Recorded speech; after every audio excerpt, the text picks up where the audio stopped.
पति पत्नी की दिल को छूने वाली कहानी। दोस्तों, आजकल प्यार होना फिर शादी होना और कुछ ही समय में डिवोर्स होना इतनी आम बात हो गई है कि ज्यादातर लोग ऐसी घटनाओं को अब ज्यादा अहमियत ही नहीं देते। उनकी तरफ से कभी कभी बेवजह ही हो रहे अलगाव को रोकने के लिए भी कोई प्रयास किया ही नहीं जाता। आज की एक कहानी ऐसे ही हो रहे अलगाव की है जिसे खुद एक पत्नी अपने शब्दों में बता रही है।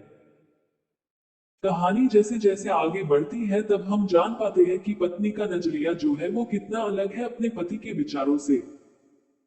और कहानी का अंत हमारी आंखें भिगोने में सफल होता है।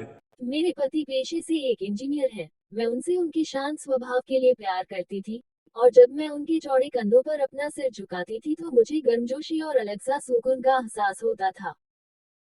3 साल प्रेमालाप और अब शादी के 2 साल बीतने के बाद मुझे ये स्वीकार करना होगा कि मैं इससे थक गई हूँ। मेरे पहले उसे प्यार करने के जो भी कारण थे अब वही मेरी सारी बेचैनी के कारण बन गए हैं। मैं एक भावुक महिला हूँ और जब रिश्ते और मेरी भावनाओं की बात आती है तो मैं बेहद संवेदनशील हूँ। मैं रोमांटिक पलों के लिए उसी तरह तरसती हूँ जैसे कैंडी के लिए तरस रही हो एक छोटी लड़की। मेरे पति मेरे बिल्कुल विपरीत हैं। उनकी संवेदनशीलता की कमी और हमारी शादी में रोमांटिक पलों को लाने में उनकी असमर्थता ने मुझे प्यार के विषय में निराश कर दिया है। एक दिन मैंने आखिरकार उसे अपने मन की बात बताने का फैसला किया कि मुझे तलाक चाहिए। और मैंने हिम्मत करके उसे बताया। आखिर क्यों? चौंकते हुए उसने पूछा। मैं थक गई हूँ। दुनिया में हर चीज का कोई कारण नहीं होता है। मैंने कहा। वह पूरी रात चुप रहा, हर समय हाथ में एक जलती हुई सिगरेट लिए गहरे विचारों में डूबा रहा। इससे मेरी निराशा की भावना और बढ़ती गई, क्योंकि मैं ऐसे आदमी को देख रही थी जो अपनी दुर्दशा को व्यक्त भी नहीं कर पा रहा था। भला मैं उसे और क्या उम्मीद कर सकती थी। और अंत में उसने मुझसे पूछा, मैं तुम्हारा मन बदलने के लिए क्या कर सकता हूँ? किसी ने सच ही कहा है कि किसी के व्यक्तित्व को बदलना मुश्किल है। मुझे लगता है मेरा उस पर से विश्वास उठना शुरू हो गया है। उसकी आंखों में गहराई से देखते हुए मैंने धीरे से उत्तर दिया, मैं तुम्हें एक सवाल पूछती हूँ। अगर तुम्हारा जवाब मेरे दिल को मना सके, तो मैं अपना विचार बदल दूंगी। मान लो, मुझे एक पहाड़ की चट्टान पर खिला एक फूल चाहिए, और हम दोनों को ये पता हो कि उस फूल को तोड़ने से तुम्हारी मृत्यु हो जाएगी। क्या तुम मेरे लिए ऐसा करोगे? उसने कहा, मैं कल तुम्हें इसका जवाब दूंगा। उसकी प्रतिक्रिया सुनकर ही मेरी उम्मीदें धराशायी हो गईं।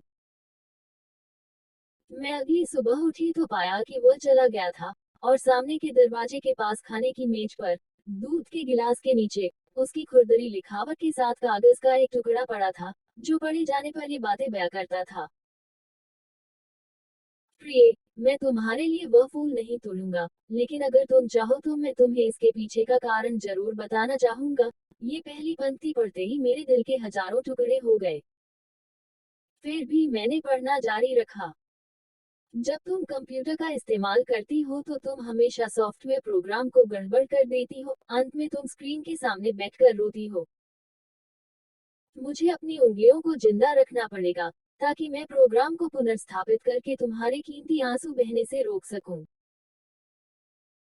तुम हमेशा घर की चाबियां गुमा देती हो, इसलिए मुझे दरवाजा खोलने के लिए अपने पैरों को जिंदा रखना पड़ेगा, ताकि दरवाजा तोड़कर तुम्हें घर के अंदर ले जा सकूं। तुम यात्रा करना पसंद करती हो लेकिन हमेशा एक नई जगह में अपना रास्ता भूल जाती हो। मुझे तुम्हें रास्ता दिखाने के लिए अपनी आंखें जिंदा रखनी पड़ेगी। तुम्हें हमेशा ऐंठन होती है जब भी तुम्हारा पीरियड हर महीने आता है। मुझे अपनी हथेलियों को जिंदा रखना है, ताकि मैं तुम्हारी पेट की ऐंठन को शांत कर सकूं। तुम्हें घर के अंदर रहना पसंद है, और मुझे पता है कि तुम अंतर्मुखी व्यक्ति हो। तुम्हारी बोरियत को दूर करने के लिए मुझे तुम्हें चुटकुले और कहानियां सुनाने के लिए अपने मुंह को जिंदा रखना है। तुम हमेशा कंप्यूटर और टीवी देखती हो, और इससे तुम्हारी आंखों का भविष्य अच्छा नहीं होगा।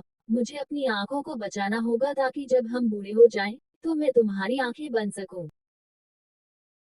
तुम्हारे सिर से सफेद हो रहे बाल चुन सकूं, तुम्हारे नाखूनों को बिना तुम्हें चोट पहुंचाए काट सकूं। मैं भी समुद्र तट पर टहलते हुए तुम्हारा हाथ पकड़ना चाहता हूँ। जैसे तुम धूप और सुंदर रेत का आनंद लेती हो और खुशी से गाने गुनगुनाती हो, उसे मैं अपने कानों से सुनना चाहता हूँ, इसलिए मेरे कान जिंदा रहने चाहिए। जब तुम नहा के निकलती हो तो तुम्हारी भीनी भीनी खुशबू को महसूस करने के लिए मेरा नाक जीवित होना चाहिए।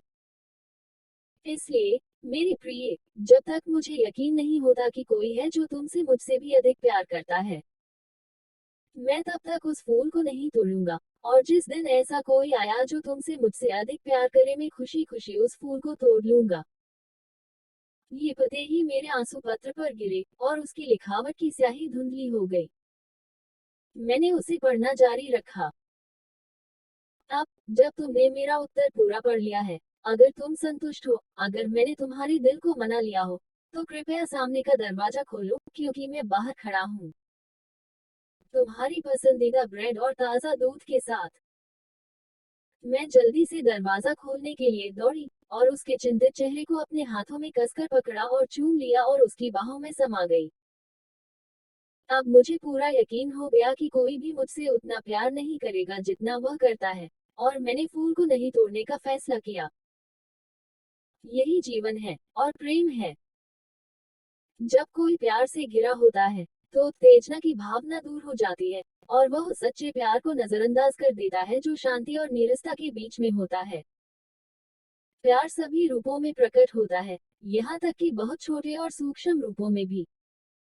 इसका कभी एक मॉडल नहीं रहा है, ये सबसे नीरस और उबाऊ रूप में भी हो सकता है।